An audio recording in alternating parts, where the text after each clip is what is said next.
오늘 우리에게 주시는 하나님의 말씀은 누가복음 13장 1절에서 9절까지 말씀입니다. 1절.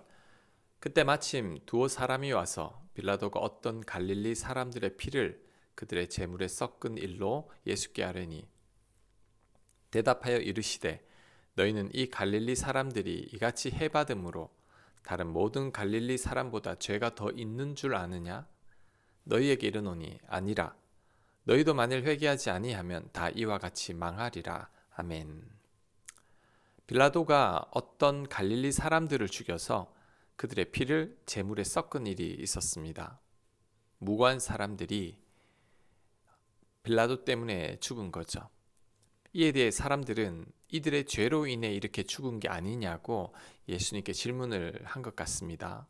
하지만 예수님의 답변은 이들이 다른 갈릴리 사람들보다 더 죄가 많은 게 아니라고 합니다. 즉, 죄가 많아서 이렇게 죽은 게 아니라는 거죠. 그러면서 질문한 사람들에게 너희도 회개하지 않으면 이렇게 죽을 수 있다고 경고하셨습니다. 이것은 타인의 죽음을 보면서 나 또한 그렇게 될 수 있으니 늘 회개하는 마음으로 바르게 살라는 뜻이죠. 그러면서 또 다른 사건을 예로 듭니다. 4절. 또 실로암에서 망대가 무너져 치어 죽은 18사람이 예루살렘에 거한 모든 사람보다 죄가 더 있는 줄 아느냐? 너희에게 이르노니 아니라 너희도 만일 회개하지 아니하면 다 이와 같이 망하리라. 아멘. 예수님 당시에 실로암에 망대가 무너져서 18명의 사람들이 망대에 깔려서 죽었던 사고가 있었습니다. 그런데 사람들은 이들의 죽음이 이들의 죄 때문이라고 말을 했습니다. 이에 대해서 예수님께서는 이들의 죄로 인해 죽은 게 아니라고 말씀합니다. 그러면서 너희들도 이렇게 죽을 수 있으니 죄 짓지 말고 회개하라고 말씀합니다. 작년에 묵상했던 욥기가 생각납니다. 욥의 친구들은 욥이 죄가 많아서 고난을 당한다고 주장했습니다. 오늘 성경에 나오는 사람들과 똑같은 생각을 한 거죠. 하지만 욥기의 결말을 보면 알 수 있듯이 욥이 죄 때문에 고난을 당한 게 아니었습니다. 오늘 말씀을 대하면서 함부로 판단하거나 정죄해서는 안 된다는 것을 다시 한번 더 깨닫게 됩니다. 우리들은 남들의 불행이나 고통을 보고 우리 마음대로 판단하거나 정죄하는 경우가 많습니다. 모든 것을 인과응보적으로 해석하는 경우도 많습니다. 하지만 절대 그렇지 않다는 것을 예수님께서 말씀하고 있습니다. 우리도 억울하게 죽음을 당할 수 있고 아무런 이유 없이 사고를 당할 수도 있다는 거죠. 우리는 그것을 염두에 두어야 합니다. 세상 살다 보면 우리들이 도저히 이해할 수 없는 일들이 많이 생깁니다. 착한 사람들이나 약자들이 고통받는 경우가 많고 억울한 사고나 죽음을 당하기도 합니다. 오늘 실로암의 망대가 무너진 것처럼 얼마 전에 광주에서 아파트 공사장 붕괴로 인해 무고한 사람들이 많이 죽었습니다. 이 죽음은 그들의 죄로 인한 죽음이 아니었습니다. 삼풍백화점이나 성수대교가 무너진 것도 같은 이유 때문이죠. 이런 사고로 인해 죽은 분들을 보고 함부로 죄로 인한 죽음이라고 얘기해서는 안 됩니다. 예수님은 우리도 그런 사고와 죽음을 당할 수 있다고 말씀하셨습니다. 그러니 함부로 말해서는 안 된다는 거죠. 그렇다면 이런 사고나 죽음을 우리 주변에서 보게 될 때 우리는 어떤 마음을 가져야 할까요? 첫째, 함부로 판단하거나 정죄하지 말아야 합니다. 위로는 못해 줄 망정, 욥의 친구들처럼 함부로 판단하거나 정죄해서 상처는 주지 말아야 한다는 거죠. 모든 게 다 죄의 결과는 아닙니다. 의인이 고통받는 경우도 많고 악인들이 형통하게 잘 사는 경우도 많습니다. 자연재해나 사고는 죄인들에게만 발생하는 게 아니라 의인들에게도 발생합니다. 그러니 우리는 아예 판단이나 정죄를 하지 말아야 합니다. 둘째, 우리에게도 그러는 사고나 죽음이 생길 수 있음을 명심해야 합니다. 그러니 우리들은 예수님의 말씀처럼 날마다 회개하며 하나님 앞에 바르게 살아야 합니다. 우리가 언제 하나님 앞에 설지 모르기 때문이죠. 우리가 언제 하나님의 부르심을 받아도 부끄럽지 않게 늘 바르게 살고 회개하며 살아야 합니다. 그럴 때 갑자기 찾아온 죽음 앞에서도 당황하지 않게 될 것입니다. 죽음과 사고는 모든 이들에게 발생하는 것입니다. 선인이나 악인이나 피할 수 없는 것입니다. 그러니 함부로 결과만 보고 판단하거나 정죄해서는 안 됩니다. 더불어 늘 대비하는 삶을 살아야 할 것입니다. 6절, 이에 비유로 말씀하시되 한 사람이 포도원에 무화과 나무를 심은 것이 있더니 와서 그 열매를 구하였으나 얻지 못한지라.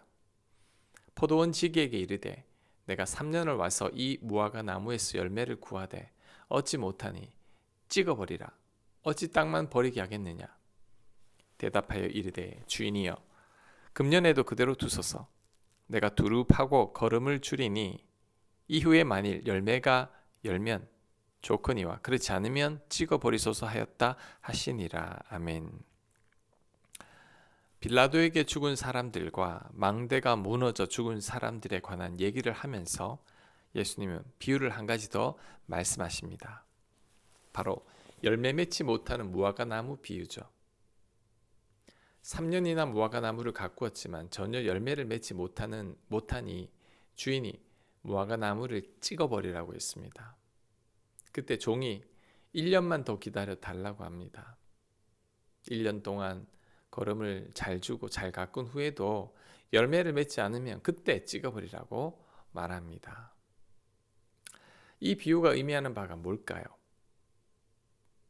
지금 우리가 살아있다는 것은 하나님께서 우리에게 주신 기회라는 겁니다. 하나님은 예수님을 이 땅에 보내셔서 3년이나 하나님 나라를 전파하고 회개할 기회를 우리에게 주셨습니다. 하지만 이스라엘 백성들은 그 손길을 거부하고 예수님을 죽이기까지 했습니다. 하지만 그럼에도 불구하고 하나님은 또 우리들에게 기회를 주고 있습니다. 늦게라도 예수님 믿고 하나님께 돌아오기를 원하시는 거죠. 이제는 열매 맺는 삶을 살기를 우리에게 바라시는 것입니다. 지금 우리가 살아가고 있는 이 삶이 하나님께서 우리에게 주신 기회라는 것을 알아야 합니다. 이제라도 예수님을 믿어야 합니다. 예수님을 통해 주시는 구원의 기회를 놓치지 말아야 합니다. 그리고 좀 더 깊이 적용하면 예수님을 믿는 우리들에게도 적용할 수 있습니다. 우리가 예수님을 믿었다면 이제는 예수님 믿는 자답게 열매 맺는 삶을 살아야 한다는 것입니다. 예수님을 믿지만 예수님을 믿지 않는 자들과 다를 바가 없다면 아무런 열매를 맺지 못하는 무화과 나무와 같은 것입니다. 우리는 이제라도 열매 맺는 삶을 살아야 합니다. 그렇다면 열매 맺는 삶이 뭘까요? 하나님 말씀에 순종하는 삶입니다. 씨 뿌리는 비유를 생각해야 합니다. 열매를 맺는 씨는 좋은 땅에 뿌려진 씨죠. 좋은 땅에 뿌려진 씨는 30배, 60배, 100배의 열매를 맺었습니다. 이렇게 열매를 맺은 비결은 하나님 말씀을 잘 듣고 지키며 인내한 자라고 예수님은 말씀하셨습니다. 그렇다면 우리가 열매를 잘 맺으려면 어떻게 해야 될까요?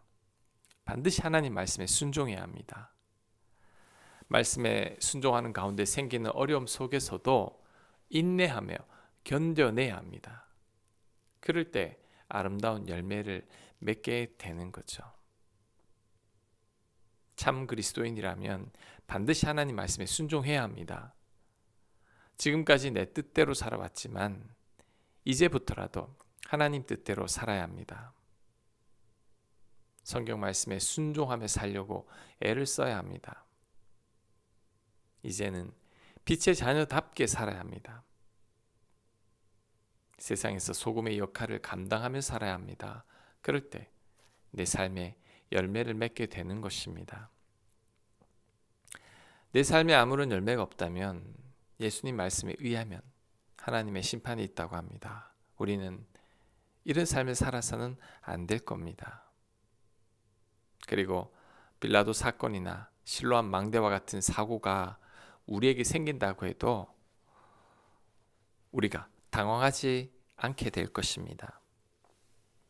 우리가 평소에 열매 맺는 삶을 살아왔기에 하나님 앞에서도 당당할 수 있기 때문이죠. 오늘 말씀을 계기로 다시 한번 하나님 말씀에 순종하는 삶을 살아야겠다고 결단하는 모두가 되시길 바랍니다. 더불어 내 주변 사람들의 불행이나 아픔을 보고 함부로 판단하거나 정죄하지 말아야 합니다. 우리도 그런 일을 당할 수 있기 때문이죠. 오늘 말씀 꼭 마음에 새기는 저와 여러분들 되시길 간절히 축복합니다. 아멘. 하나님, 내 주변의 사고나 사건들을 보면서 우리 마음대로 함부로 판단하지 않게 하여 주옵소서. 우리 또한 그런 사고를 당할 수 있으니 하나님 앞에 겸손히 살게 하시고 부끄럽지 않게 살아갈 수 있는 저희들 되게 하옵소서.